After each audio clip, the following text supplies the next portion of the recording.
evening, everybody. Welcome to the latest edition of You Get What You Get. I'm Ricky Hampton with my great friends Tree McDougal and Tim Turner coming to you on a Tuesday evening. Hope everybody's doing fantastic. I know I am, but I'm not going to make a big deal about it, but I think you're making a big deal about it. I think you are. But you go ahead. I think you are. Go ahead and say it. well, my Tigers cap? Oh, no. Oh, is that what that is? Yeah, y'all pardon me. I don't know God. how to act. The Tigers in the playoffs for the first time in forever. So I'm very happy about this. It's certainly an exciting time around the Detroit area. And Comerica Park will be rocking tomorrow when the Guardians come into town. Are you going? Hey, Tim, what time do the Braves play? Oh, What's up? I think they play on at 1 p.m. in over there in the spring training camp in Florida. If it survived Milton, they'll be playing sometime in March. Hey man, and while on a serious note, hey, thoughts and prayers to everybody down in Florida as Milton is barreling in. And Tim, that's your old stomping grounds there from your Orlando Sentinel days. And Right. and Orlando is inland, but they're still under the watch. Well, it's a warning, a hurricane warning for Central Florida. So in my first year in Orlando, 5 storms came across Central Florida, and one was a hurricane. And it was like, this is going to be a short-lived Yeah. time. We have. What about Disney World? Forget Disney World. Huh? Get Disney World. Shoot. You find a pair of Mickey Mouse ears in your backyard and you're 30 miles away from Disneyland. So that's what kind of thing you got going on over there. It's kind of weird to see that. And for Florida, you got alligators and all those kind of things who are not accustomed to being in civilization, finding themselves somehow in all these storm surges. They're looking for historic record storm surges. There was a guy on television there, a weatherman from down there, who actually started crying. I saw because the weatherman? Weatherman down there was talking about how catastrophic this storm will be for Central Florida. And he just started weeping because it's,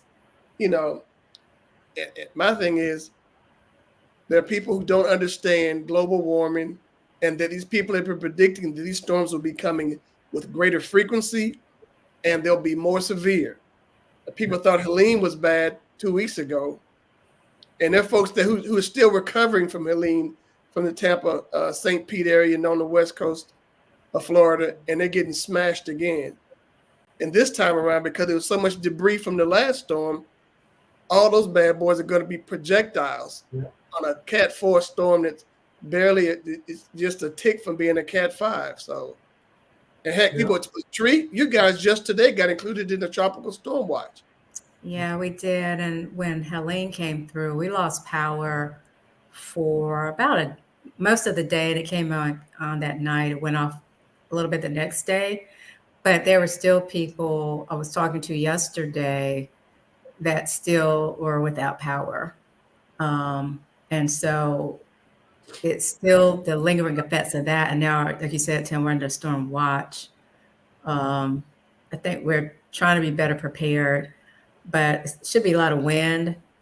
Tim, you're more of the expert here, but should we be expecting water, inland water? No, not as much as you're going to get a lot more wind, which I think is probably more damaging because you got rain and all those trees that didn't fall last time. Oh, shoot. Yeah. This time around. Yeah, we had so much debris, a lot of debris in our yard. And, tree limbs down in the backyard, but just so much debris in the front. But our house has a lot of trees around it, and there are trees across the street. And I looked down the street, I was like, oh, their yards are clear. And my husband said, well, look, they don't have the trees that we have. And I love our trees. It's the wind. And Tim, you remember that video I sent you maybe yesterday about Yeah. just uprooting, the roots weren't The whole strong. bulb of the tree came out of the ground. Yeah. Yeah. That's what I'm thinking is going to be happening a lot because the ground's pretty much still saturated down this way. Yeah. It won't take a whole lot. And you're talking about like Orlando's going to be like, it's going to hit like at a Cat 4. Orlando will be like a Cat 2 or 3 hurricane inland, which is like, it's 2 hours inland. And this storm is massive in size. And that's what the guy yesterday on Weather Channel, he was really freaking out because he's like, once it's been a Cat 5, it still maintains some of the characteristics, and it becomes a tighter, deeper storm, and the winds are become more powerful. Granted, the strongest winds we had here were like 90 miles an hour, and these things they're talking about 3 times that or 2 times that with this storm. Yeah, I heard that mayor of Tampa. I heard the mayor of Tampa say, "If you stay, you will die." Yeah. This is how serious it is. Hey, and think about when they freaking out on the Weather Channel. Yeah, bro, it is serious. Yes, they are panicking on the Weather Channel. Yeah, and another thing, the weather guy you saw today, and I saw today, Tim, that actually broke down. He was also talking about the misinformation that's going around. Well, it's only coming from one side, and you know what that's about.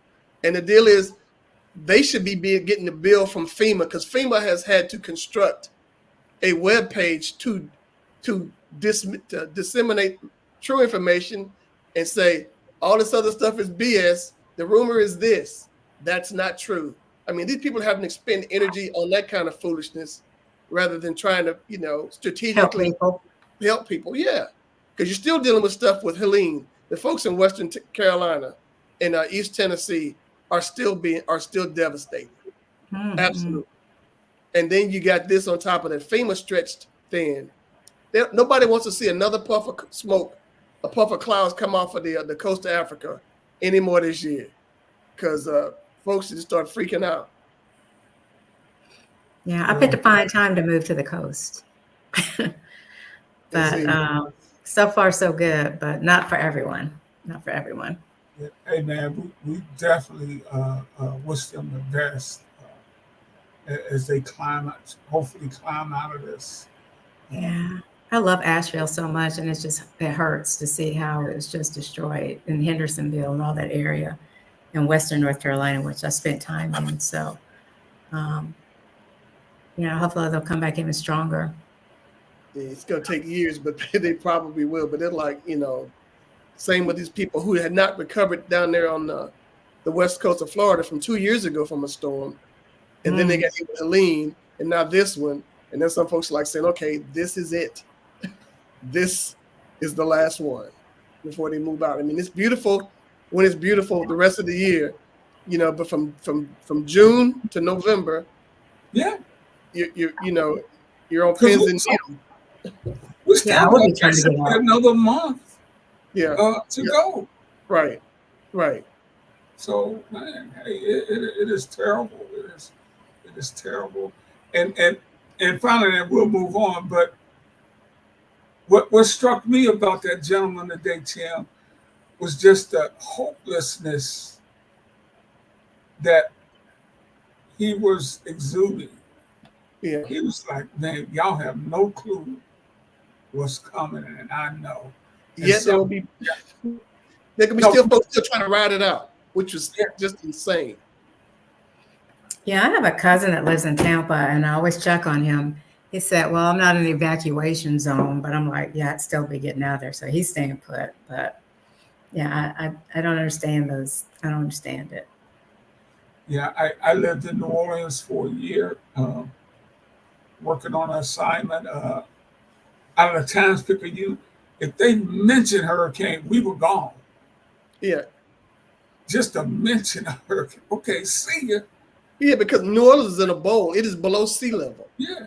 And so, like, I know living in Jackson, people down there say, we haven't had a storm yet. And this is all before Katrina. He said, we're in a bowl. When a storm gives us direct hit, it's going to fill up and it's going to be really bad for us. Mm-hmm. Katrina showed Yep, that's about right. They knew what was up.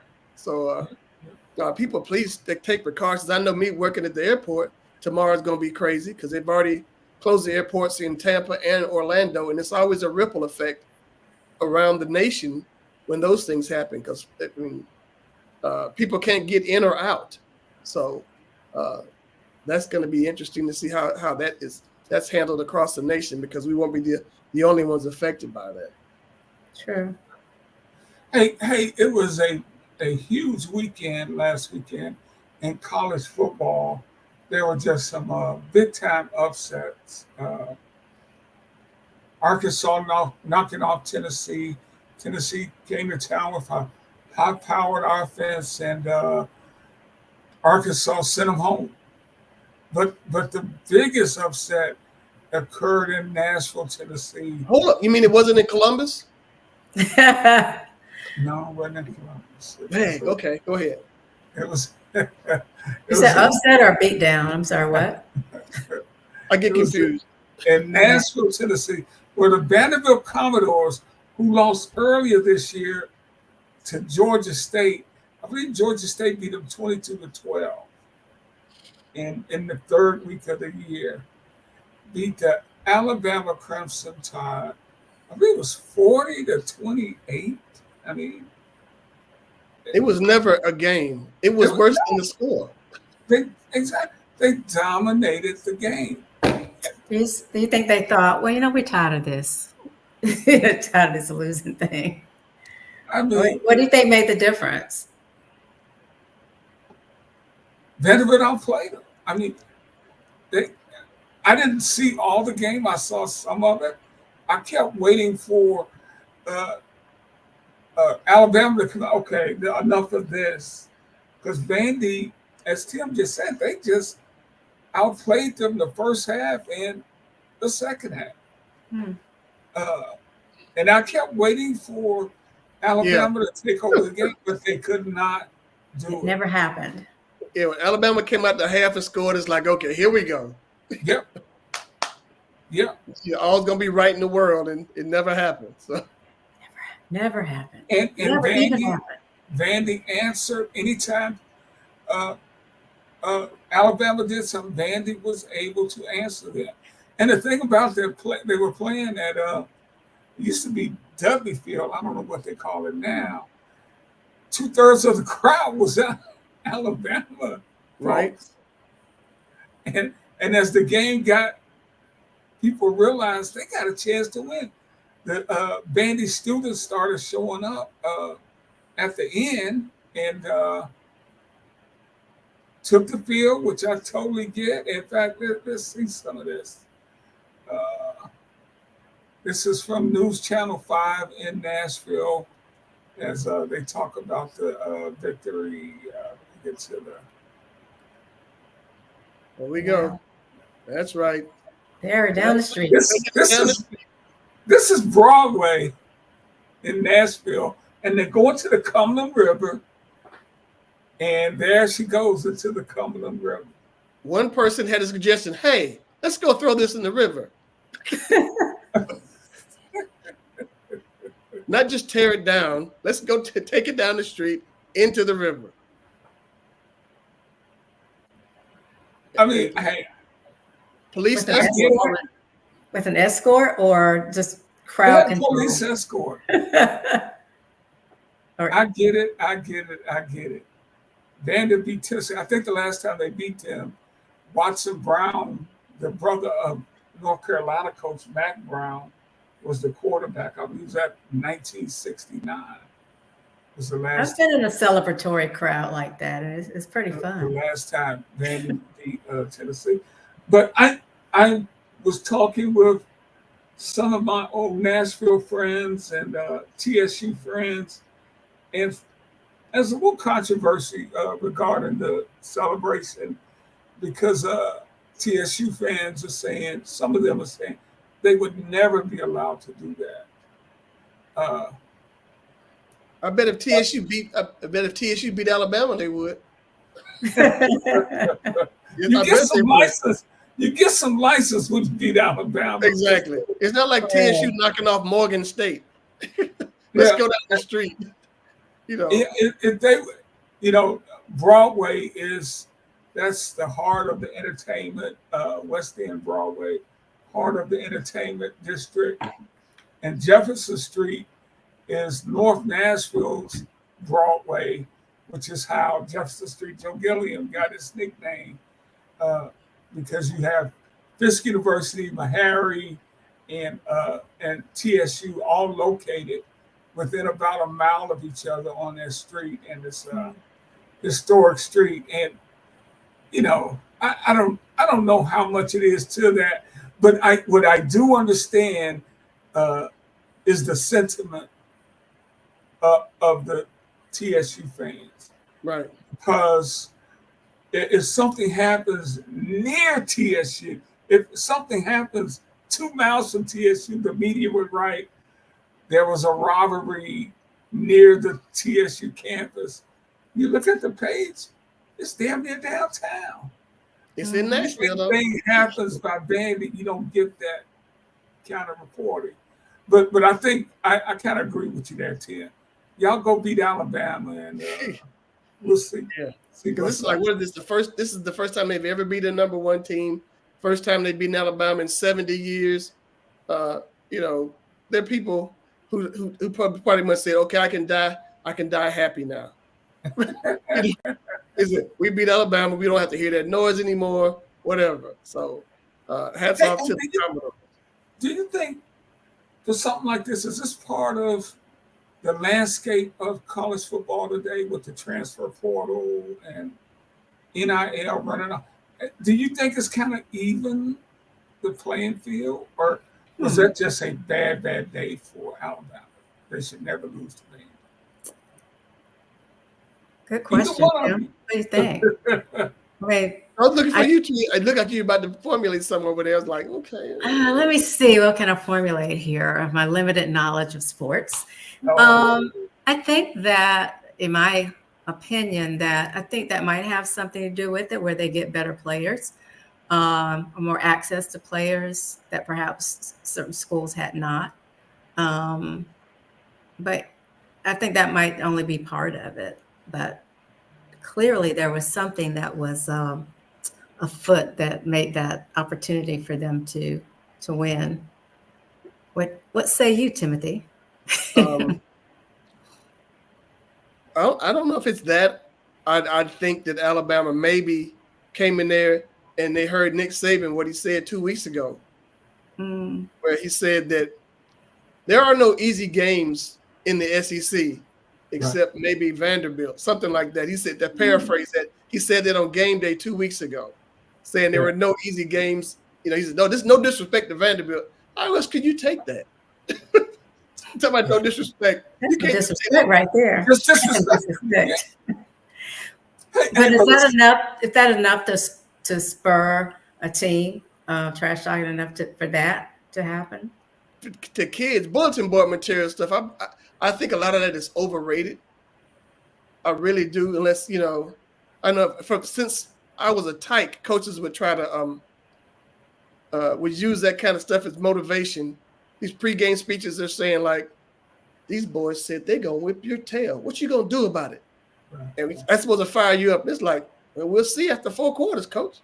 So I just gonna fire you up. It's like, there's no Ted Lasso moment of coaching that inspired you to go out and. No, nothing. Ever. It's just like, let's just go play. All this talk is bumping your gums. Let's just go play. Hey, but a sign of the times, Vandy, they have an excellent quarterback who just so happens to be a transfer from New Mexico State. Sorry, his name is Diego Pavia, and he's just a feisty, playmaking quarterback. He kind of reminds me of the kid from Texas A&M now that I can't even remember his name. Right. What's his name, Tim? He won the Heisman. I don't remember his name, but I know you're talking about. Yeah, he's a really good, feisty playmaker. After the game, this is the world we're living in, Tree. I understand he had a really difficult interview after the game. Well, I didn't see that, but his Twitter page says for NIL inquiries, hit my agent, and his agent's number is in there, and Wow. then it says Vandy, we turn. He's like, hey man, this is where we are. Celebrate a big win. I'm gonna try to make you some money now. Wow. Hey, people still using Twitter. Yeah, Formerly Twitter, now X. Because the guy that owns that thing, I have nothing to. What an idiot he is. What? Anyway, he's proof you can be a billionaire and be a freaking idiot, right? No comment from y'all. I'll comment. But what did you? I'm trying to think. What was? Say it again. The guy who owns X, Twitter. Oh man. Okay, moving on. Elon or Leon is his real name. He's Leon, but he ain't fooling nobody with that Elon. Yeah. We know what's up. That's my new name for him is Leon. But you know what the deal is? With Pavia, he was supposed to go to Jackson State. Really? Yeah. And then he went. And I guess when Deion left, he went over to Vandy. But it was a lot. It was the rumor out there that Deion himself was making comments about how happy he was for the kid, but it wasn't. It was Deion Sanders Jr. who made the comment that he was recruited by Jackson State, supposed to go to JSU.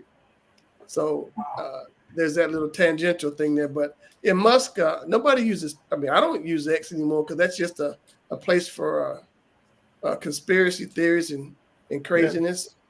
It helping that man jump up and down on the stage behind this other crazy man. I can't get behind that. Yeah. Anyway, back to sports. Yeah.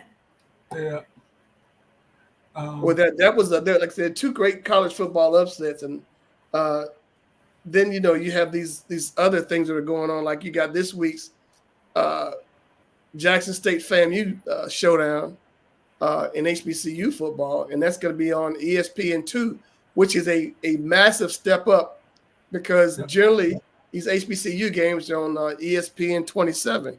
So this is right here is a big deal. Anytime you see a plus, you know what? Nobody's going to see it but you and your cousins.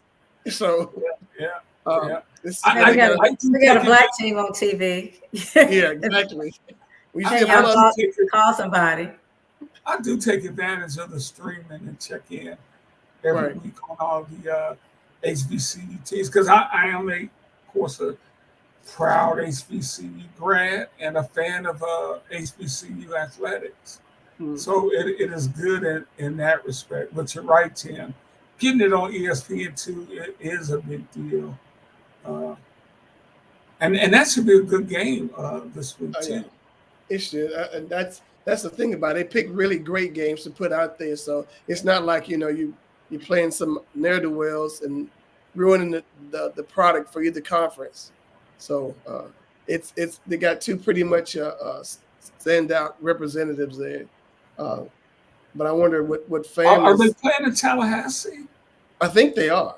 I think the game is at Tallahassee. I need to look at the SWAC. Let's see. Why are you looking for that? Did we talk about your game last weekend, or did I miss that? What game is that? Your team. Morehouse College? Yeah. Had a bad day. Oh, okay. Never mind. Had a bad day. Bad day. Okay. Never mind. One of 5 out of 6 bad days this season. I'm sorry. Tuskegee took him to the woodshed. Took us to the woodshed, 42-0.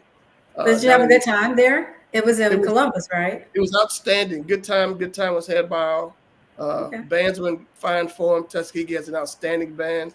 They matched skills with Morehouse's band, which was I was surprised by that, but yes, they were outstanding. It was a good show, but as usual, and I think the reason why they left for 3 years, there wasn't a ground. It wasn't like it was packed there. That was a really small crowd for the Morehouse side. I put it that way. Tuskegee, because it's only like maybe an hour away, maybe less, had a larger contingent. But the folks from Atlanta, granted, they're not going to come down there and watch you lose. That's a 2.5 hour drive to sit out in the sun and for a beatdown. But they go to DC for a loss. Or they go to DC and New York for the loss because there's something else to do. Yeah. Okay. Yeah, we got to work a little bit harder because not too many brothers into whitewater rafting. So Columbus is a nice the Jackson State fam game is now a home and home series. Oh, isn't it the Orange Blossom Classic? Are they playing? It used to be, and now they, somebody else played in the Orange Blossom Classic this year. Right. So they're playing at Jackson State, and they'll probably have 40,000. No, sir. They're playing in Mississippi Veteran Memorial Stadium, and they'll have like 60,000 there. They'll get 60. Yeah, easy. Back in the day when I used to be up there, man, Jackson State essentially sold out all their games when they played at home in that massive stadium. Ole Miss and Mississippi State used to play the Egg Bowl there. That's their that rivalry game. Egg Bowl? Yeah, it's called the Egg Bowl. They play for this golden egg. Okay. So, go ahead. Thank you. And Tim, and I was having that conversation with somebody when Dion was there. I'm like, Jackson State having sellout crowds was nothing new for them. Right. In fact, they led the country, I believe, several times in attendance. Well, in the interim, but before Dion got there, they were stinking it up, and they weren't selling out, except for maybe when they played people like Alcorn Valley and State. Alcorn and Valley, the in-state HBCU school. But beyond that, they weren't going to get anybody. Nobody's going to come see them get. They were really on lean times. And Dion reinvigorated the program, and he left them on solid footing. It's going to be interesting to see how all this is going to happen because I know in Georgia next year, the state can pay kids who will play football at state schools. So you're going to have that in addition to NIL deals. So, whatever the HBCUs to be, unless they're going to have these collectives like these other schools, are going to be really left behind relative to talent. Wait, you're saying in Georgia, the university can pay a kid? University of Georgia can pay football players starting next year, I believe. And this is I think this is an aside to whatever NIL stuff they do. Is it a cap on what they can pay a kid? I don't know if there is. I just know that for the HBCUs. Pardon me? And what were you saying about the HBCUs? I'm saying for those who aren't state schools, they're going to suffer because Savannah State's in the state system, right? Savannah State, Fort Valley, and Albany State. Albany State. See, they'll get some of that, or they can get some of that. Yeah, I was going to say, who's giving the money though? But that's the deal. Where's it coming from? It's the schools I think can pay. So if Georgia has deeper pockets than Fort Valley, Albany, and Savannah State, that's the deal. Yeah, those huge booster clubs that they have and donors. Yeah. Right. Because that means Clark Atlanta and Morehouse are like, okay, that's see y'all. They don't have that. Those are private schools. And the same will be over in Mississippi because I think Alcorn Valley and Jackson State, I don't know if it's the same kind of thing over there, but I know in Georgia it's like that. The governor signed some sort of legislation a couple of weeks ago allowing that kind of thing. So that's going to ensure that Georgia has quality athletes. University of Georgia does. I mean, like they were already having trouble getting them. Right. So that I did not know that. That is going to be it's going to be huge for the Bulldogs. That is for sure. Any other HBCU games stand out to you guys from last week? Let me look at the. What'd you say, Joe? It was one I was looking at.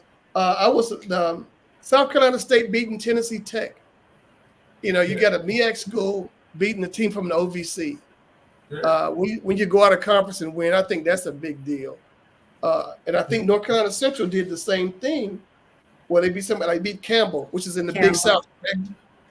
So, when they go out of conference and win instead of getting mollywopped like we do on so many other occasions, it should be noted because we get up there And talking about the check they games. smoked Campbell 45-14.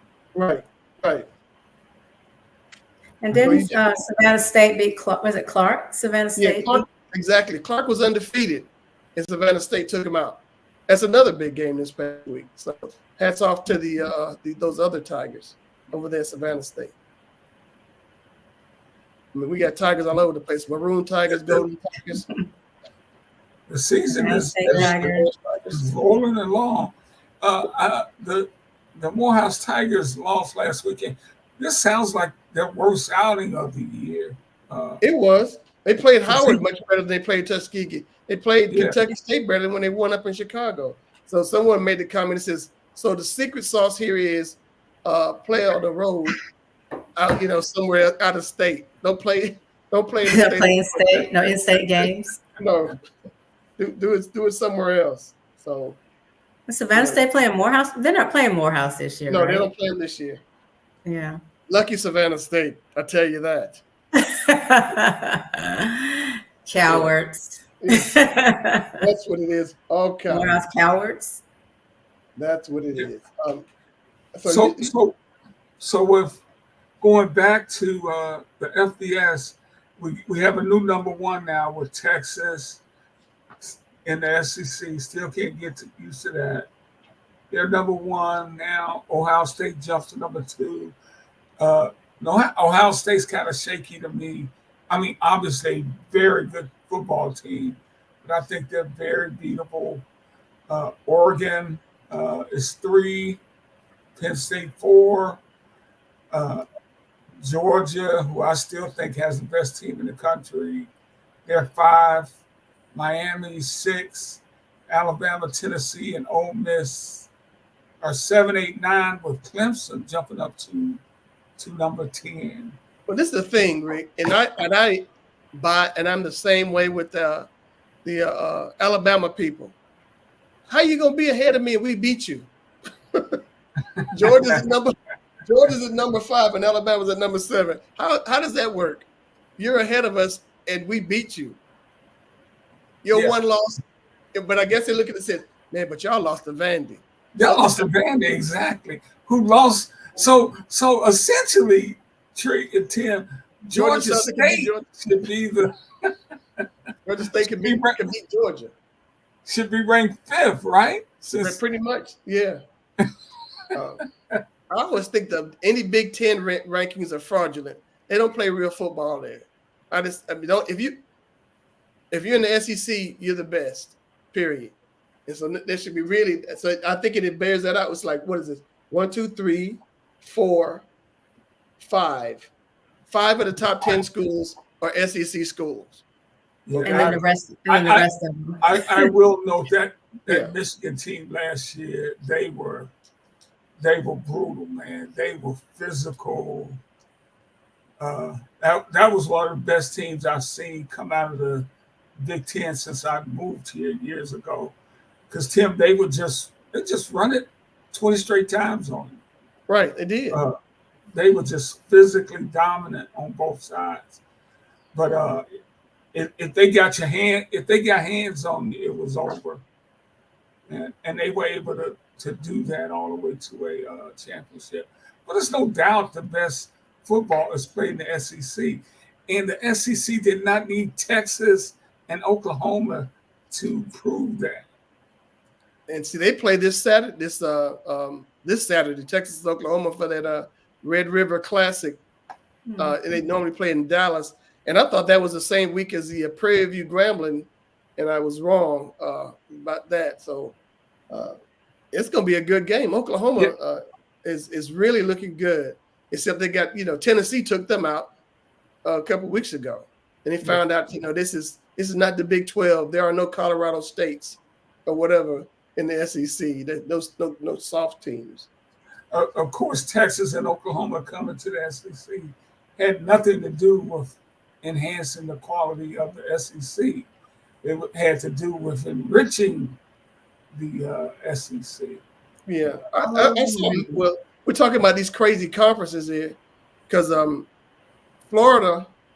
Miami went out to Cal and played, and to see the big Cal symbol in the center of the field, and to see ACC on the field and almost next to it, just does not make sense. Takes a minute to get used to. It does, and they showed it. There's this video of the equipment truck for the University of Miami. It took it 46 hours. 46 hours to drive from Miami to Berkeley, California. Wow. Somebody was on the truck for 2 days with all their football equipment. Wow. And it wasn't like they got to stay there. They had to make that trip back. That's right away. Yeah. Yeah, after the game. So yeah, these conference things, people don't take those things into consideration unless folks start to talk about, well, we need to fly our equipment out there. Yeah, I was going to say, why didn't they just fly their equipment out there? I don't know. I would have saved whoever those dudes were on that truck. How about FedEx it out there? Hey, they need to do something, because that's it. That is way too long of a trip. Yeah. And then, maybe they had to turn around and come right back in a couple of days or whatever. Yeah. But to have Cal out there, and I see billboards here in Atlanta with Cal saying, "Why not us?" Is a recruiting billboard in Atlanta. Cal got a recruit. Wow. Yes. It just doesn't make sense. Wow. Why not us? Yes, that's what it says. Why not us, right? Yeah. 3 time zones. How about that? 3 time zones. That's why not us. That's a reason enough. Yeah. Okay. Tim, if you get a chance, take a picture of that. I could probably go online and spot. I'm moving in traffic, but I need to find out what it is. I spent a summer at Berkeley when I was in the newspapers and stayed on Cal's campus. It is a gorgeous place. Wow, that was cool. But I don't know what they feed their animals out there, but their squirrels and raccoons were 4 times the size of the ones here on the East Coast. One night I was walking on campus and I thought I saw this man inside this garbage can. Mm-hmm. I went up there and I looked, and this dude rose up on me, and it was a raccoon, eye to eye. It's like, hey, brother, back off, man. I'm eating here. Leave me alone. Exactly. I'm just trying to have a peaceful dinner at night. Yeah, all up in my table. I was like, what in the world? Hey, let's talk about the big news of today.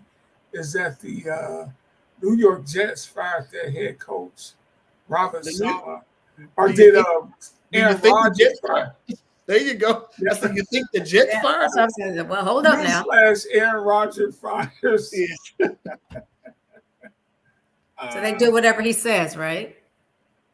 I don't know why. He is a shell of himself as a player.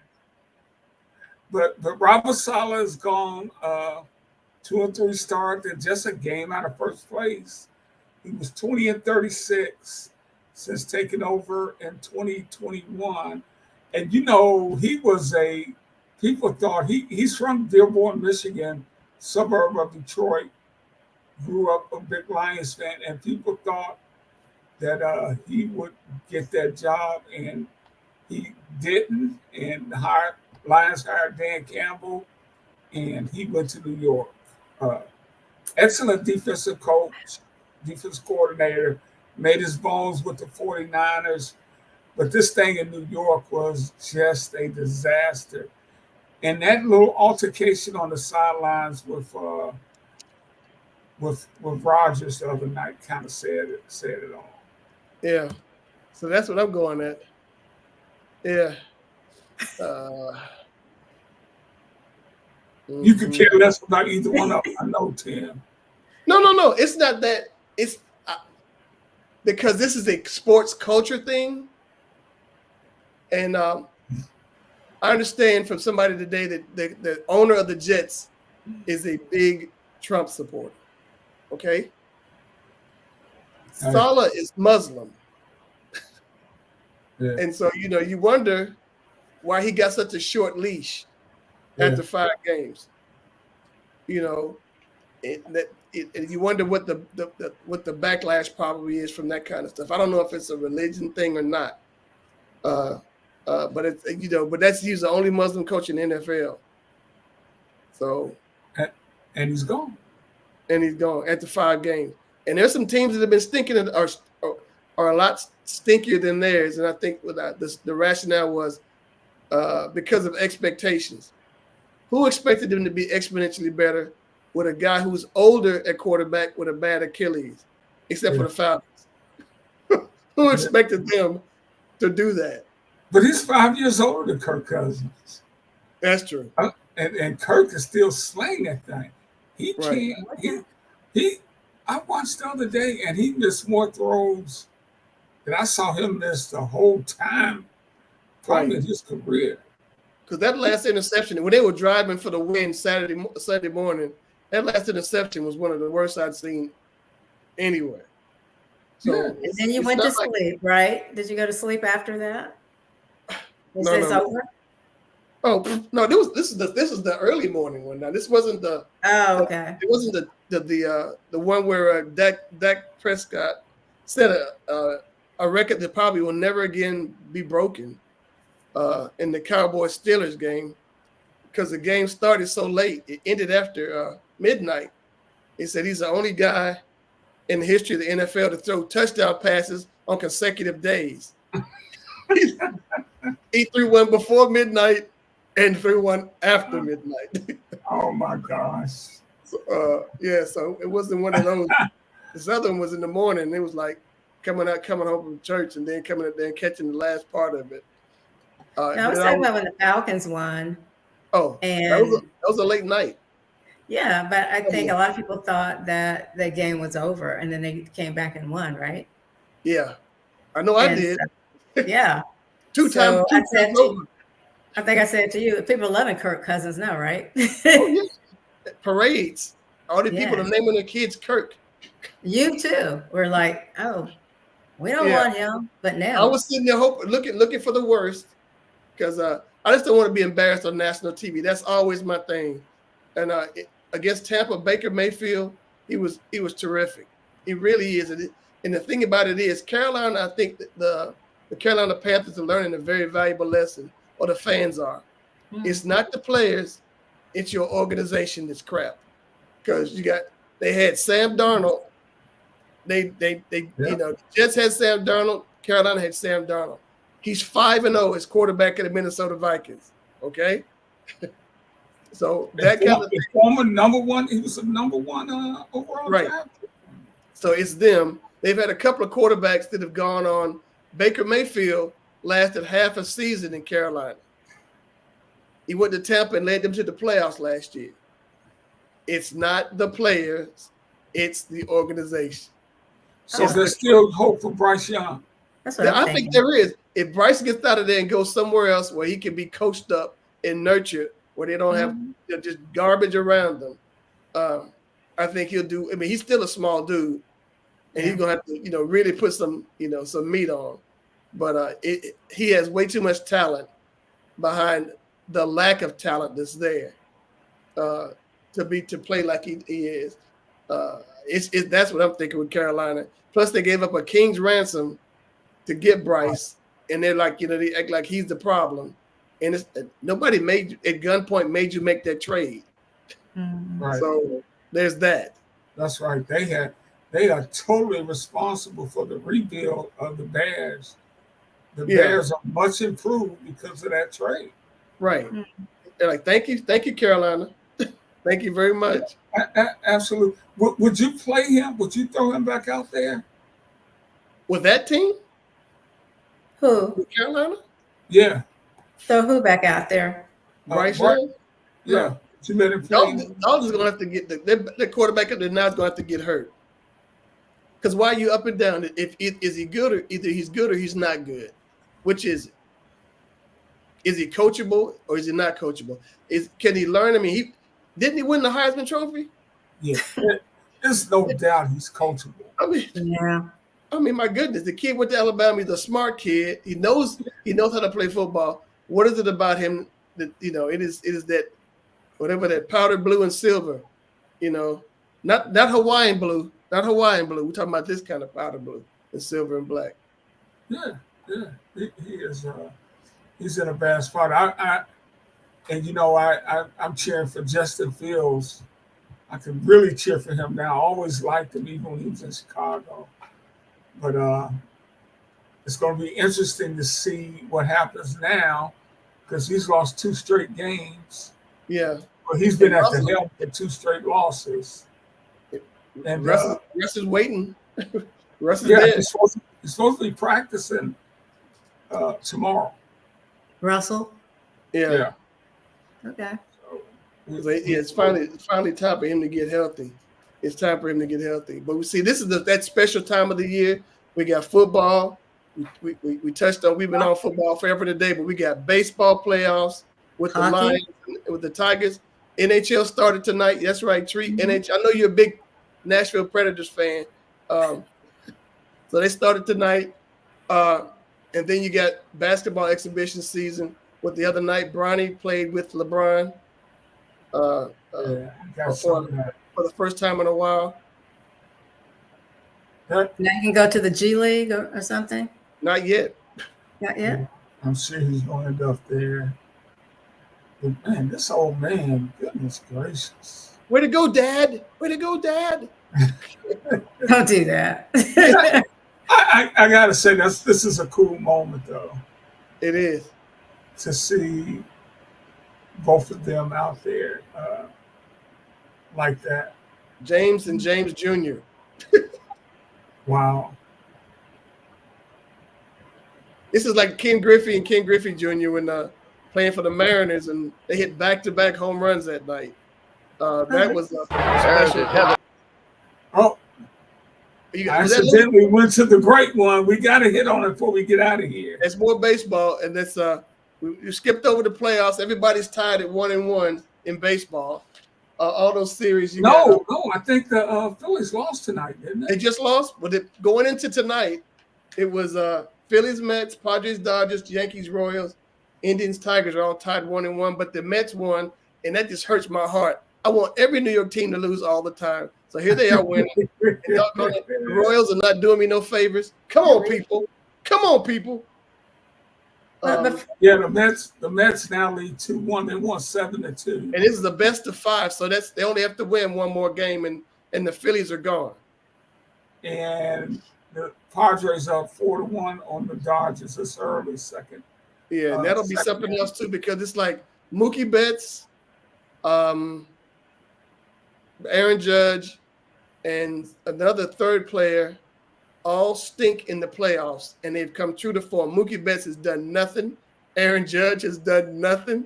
And I'm trying to think who the third person was is really having a bad series. Well, I think somebody for the Phillies is just like they aren't playing like they did in the regular season. I think the Dodgers are getting Freeman back tonight. Right. I think so. He left in the second inning of the game the other night. So hopefully he comes back. Before we go, we're gonna have before we get to Louis T, I want to just run by this thing with LeBron. Your thoughts on what you think that what did that mean to you? I mean, seeing that. I got nothing. It's nice. That's about it. That's gonna say beyond that. It's a nice look. It's a nice thing. Yeah, mission accomplished. That's what they wanted to do, and so good for them. But it doesn't mean any. I don't know. It doesn't make me think, wow, that's a really great thing. I think it was more of a personal ambition for LeBron to be able to play with his son, and so good for them. They got a chance to do it. But what, Tim? No, you're right. 100% right. They're appeasing their superstar. You know, what if he had a daughter? Would he want her to play for the Lakers? What's up? He may have wanted her to play. He has a son. He does have a daughter. He has a son. Yeah, but if she's going to be out there playing basketball with the Lakers, is what the deal is. I mean, the one thing about it, he'll either be good enough or not good enough. I mean, I did think about Kobe and his daughter, and it's like, to your point, would they, with that been a thing? But she probably would have been playing for the Sparks.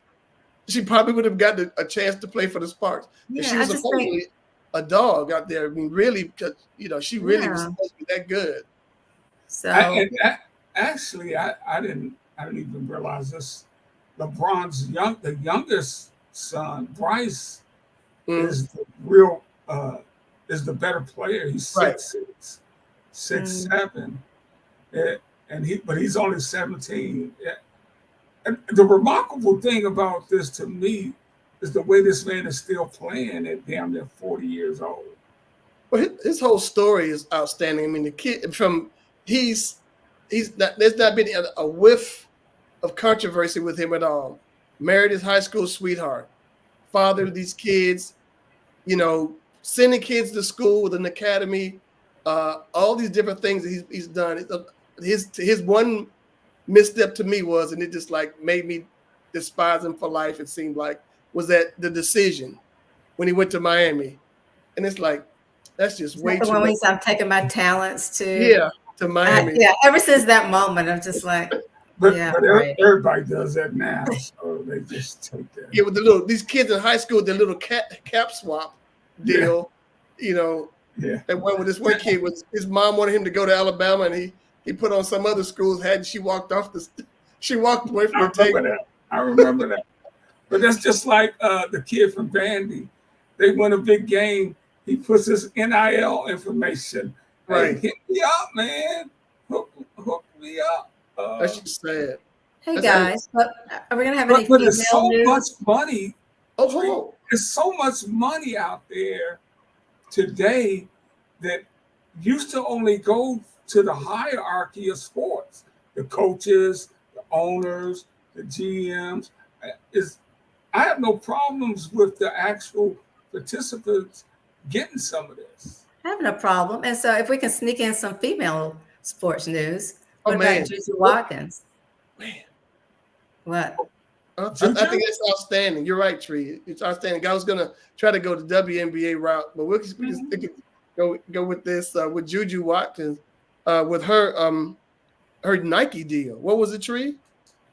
I don't know what the exact amount was, but it's like the largest. On it. It's one of the largest. Nike contracts her deal with Nike. Yes, one of the largest one out there. And here she is going into her sophomore year, and contract extension is what it is, which is with Nike for one of the richest shoe deals for a college female athlete in the NLL era. So I'm 3 or 4 because it's like everybody else. It seems like they're getting paid, and the women seem to get the short shrift of it. There's only one person who was getting a couple. There's volleyball players, LSU, and Clark, with only 2 like college people they were getting any run. But I saw some WNBA players that was it a Toyota commercial or it was like 4 WNBA players. Yeah. It would have been helpful had they put their names in the. Like, who are these 4 people? Who that? Yes. That's like the sister who's in the Allstate commercial. It's a shame. I know Jake from State Farm and not her. Right. Who's in the commercial? Yeah, we don't know all the faces yet. Right. Because they haven't been out there as much. They are definitely coming. Speaking of the WNBA, the Lynx beat the Sun tonight, 76-57. So now they will have a game 5 to see who's going to play the New York Liberty in the finals for the WNBA. So they got a big one coming up in a couple of days to see who's getting to the final. But we got to hit this before we go. I mean, this guy was a magician. We got a little sneak. That's his hesitation. Now, you got to hear this. It's going to take a couple minutes. And who are we watching, Ricky? The guy on the mountain is Louis Tion. The guy in the batter's box is Pete Rose. And the guy announcing this is Kurt Gowdy. This is superb. 2-2 count to Pete Rose. We're just underway. There's his hesitation fit. That's his hesitation fit. Look at Pete. Pete says, what is that? What was that? Throw me another one. He borrowed that a page out of Satchel Paige's book. 3-2. And Rose hammers a fastball foul in receipt. Well, this is what Rose likes to do, stay alive and wait for his pitch. Tiant did not win 20 games for the first time in 3 seasons, Kurt. However, in the month of September, once his back problems were solved, he was as good as old. Yeah. Rose hit a fastball off young Candelera down there in Game 3 of the National League for a home run. He's a great fastball hitter. There's another foul. Rose will do this, hang in there tough on you. He's a tough out. He gets a piece of the ball most of the time. It's funny, these guys just... It was Peter's wife, Carolyn, taped some of the championship series games. Watching Tiant, he studies this game, and a difficult thing for the Cincinnati Ball Club, I think, Kurt Nick, is to be able to pick up Tiant's pitches. He throws sidearms sometimes over the top, 3/4. You just lose a split second. And he had another 200-hit season, 7 for him. He's chasing Ty Cobb's record. There's a bounding ball to Denny Doyle. Big hop to him. There's the first out of the first game. 1 away. And see, in us missing last week, we missed out on 2 of those 2 losses in sports where Pete Rose passed last week, as did Dikembe Mutombo. Mm-hmm. Oh my gosh. Yeah, so Love that guy. yeah, outstanding. And I saw these the Geico commercial for Dikembe this past week, and it was just as hilarious now as it was then. It's yeah. He snatched the kid's cereal. He tried to put it in the basket in the store. He smashed it and wagged his finger at him. Oh my goodness! But the 2 best windups in baseball was Juan Marichal with the high kick and Louis Tiant. You didn't know where he was gonna come from. No, but I thought you could go with a third person. Who's the third? Fernando Valenzuela with his. Oh yeah, I forgot Fernando. These crazy windups that they had. So baseball's in full swing, but they lost that in baseball. They lost Pete last week, Louis Tiant, and the Dodgers are probably singing the blues tonight because now it's the 3rd inning, and they're down 6-1 to the Padres. So Wow. they're in danger of being blown out. Will Pete ever get in the Hall of Fame? No. No. I heard somebody had online yesterday last week saying, well, he did have a lifetime ban. I guess the ban is over. Wow. That's Yeah. That's your friend Tim Tree. That wasn't my. That wasn't my. It wasn't him. He read that. It sounds like, dang, that's true. He did have a lifetime ban. Yeah.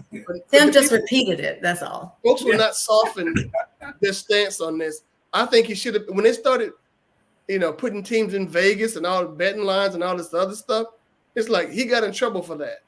Mm-hmm. He never bet on his own team. He should have been in there long ago. There are people out there who are in the Hall of Fame who are trash compared to Pete Rose. I mean, goodness. Scott Rowland is in before Dave Parker.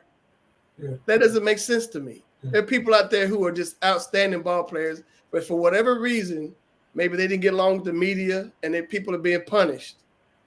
But I think they really need to examine the folks that get in there who are marginally talented folk. Yeah. If